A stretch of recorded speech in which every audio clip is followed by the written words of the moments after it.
Ukraine की हालत देखकर नेटो के होश उड़ चुके हैं। अब तक रूस ने नेटो के घातक हथियारों के हजारों चीथड़े उड़ा दिए हैं। स्विट्जरलैंड में नेटो चीफ मार्क रूटे ने 32 देशों को चेतावनी देते हुए साफ कह दिया है कि अगर पुतिन ने यूक्रेन जंग जीत ली तो फिर पुतिन का अगला टारगेट नेटो होगा। नेटो चीफ ने यहां तक कह दिया है कि पुतिन को अगर रोका नहीं गया तो रूस पूरी दुनिया पर राज करेगा। ट्रंप के शपथ लेने के बाद से अचानक नेटो के 32 देश रूस से सटे बॉर्डर पर बेहद एक्टिव हो चुके हैं। रूस यूक्रेन जंग में वॉर फ्रंट से इस वक्त जो खबरें आ रही हैं वो साबित करती हैं कि रूस ने राष्ट्रपति ट्रंप, नेटो चीफ मार्क रूटे और यूक्रेन के राष्ट्रपति ज़ेलेंस्की को साफ संकेत दे दिया है कि जंग तभी रुकेगी जब रूस की हर शर्त को बिना शर्त माना जाएगा।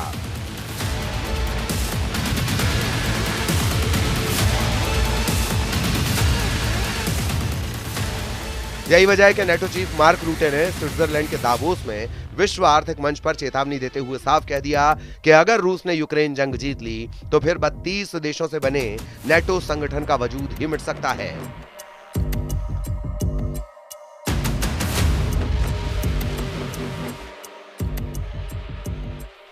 आप इसी से पुतिन के आक्रामक हमले का अंदाजा लगा सकते हैं कि ज़ेलेंस्की ने बातचीत से पहले रूस के मॉस्को पर हमले तेज कर दिए हैं।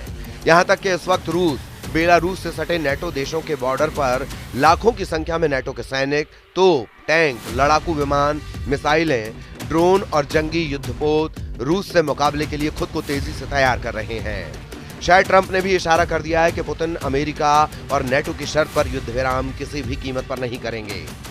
क्या यूक्रेन का मिटेगा वजूद? 32 देशों की हार तय। इस वक्त रूस यूक्रेन जंग का जबरदस्त असर स्विट्जरलैंड के दावोस में विश्व आर्थिक मंच पर साफ दिखाई दे रहा है। नेटो चीफ मार्क रूटे के चेहरे पर उड़ती हवाइयां साफ दिखा रही हैं कि यूक्रेन जंग यूक्रेन और अमेरिका के साथ साथ नेटो के 32 देशों पर भारी पड़ रही है। मार्क रूटे ने तो यहां तक कह दिया है कि रूस को हराना बेहद जरूरी है। अगर रूस जीत गया तो समझिए पूरी दुनिया बदल जाएगी। स्विट्जरलैंड के दावोस में विश्व आर्थिक मंच पर मार्क रूटे की बदहवासी साफ दिखा रही है कि यूक्रेन और नेटो के पास वक्त बहुत कम बचा है और अगर रूस इसी रफ्तार से यूक्रेन के इलाकों को जीतता गया तो फिर रूस को यूरोप में रोकना नामुमकिन हो जाएगा।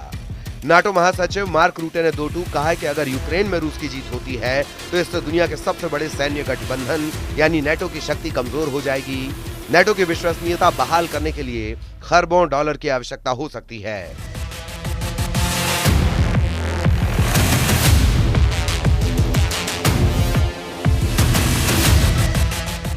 नेटो चीफ मार्क रूटे ने यहां तक कहा है कि ये सभी अरबों अतिरिक्त नहीं होंगे, लेकिन अगर ऐसा नहीं किया गया तो खरबों अतिरिक्त हो जाएंगे।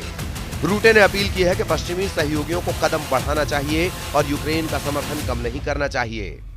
रूसी सेना ने जबरदस्त नुकसान झेलने के बाद भी यूक्रेन की सेना और नेटो के हथियारों के चीथड़े उड़ाकर रख दिए हैं। अब जो खबरें आ रही हैं उसके मुताबिक नेटो के 32 देशों की सेना एकजुट होकर रूस, बेलारूस और यूक्रेन के बॉर्डर से सटे नेटो देशों में जमा होने लगी हैं। तस्वीरों में साफ देखा जा सकता है कि हजारों की तादाद में नेटो सैनिक, उनके टैंक, तोपखाना, लड़ाकू विमान और हेलीकॉप्टर तेजी से रूस से सटे नेटो देशों की बॉर्डर पर जमा हो रहे हैं।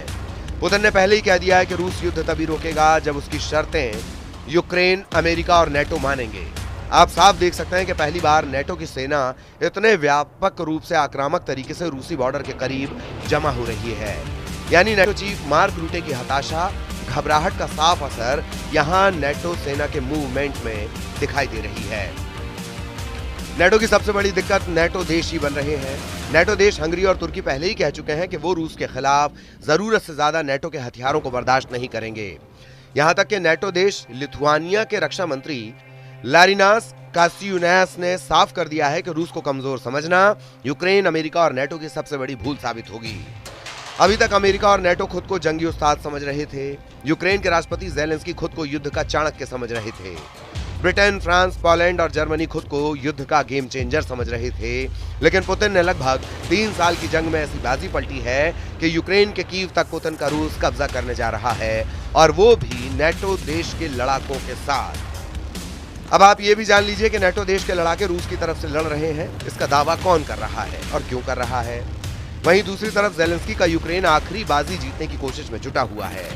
यूक्रेन ने रूस पर कुछ ऐसे हमले किए जिससे पुतिन को भयानक गुस्सा दिला दिया है।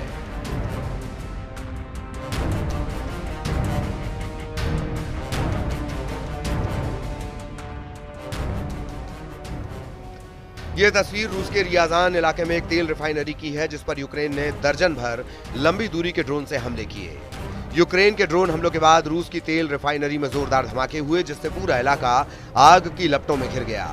तस्वीरों में साफ देखा जा सकता है कि रूस की तेल रिफाइनरी में भयंकर आग लगने के बाद जो अपनी जान बचाने के लिए तेजी से भाग रहे हैं। यूक्रेन पिछले 15 दिनों से रूस तेल डिपो और हथियार डिपो पर इसी तरह के ड्रोन हमले कर रहा है।